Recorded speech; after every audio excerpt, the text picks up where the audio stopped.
आज रविवारचा दिवस होता. मग आमच्या मित्राचा फोन आला की तू इकडे आपण फिरायला जाऊ. म्हटलं फिरायला जाण्यापेक्षा आपण देऊन दर्शन करून येऊ. मग मित्राच्या गाडीवर आम्ही सरळ निघालो देऊसाठी.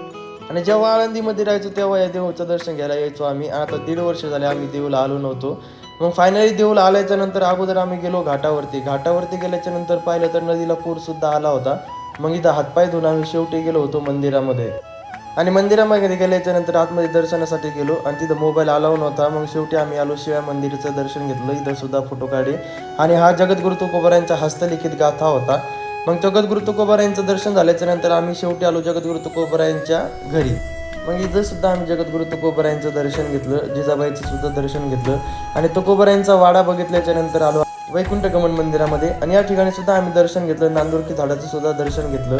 आणि मित्रांनो, देऊमध्ये आल्याच्या नंतर वैकुंठ गमन या मंदिराचं दर्शन तुम्ही घेतलेलं आहे का हे सुद्धा कमेंट करून सांगा. आणि जे कोणी फॉलो करायचं राहिलं असेल त्यांनी फॉलो सुद्धा करा.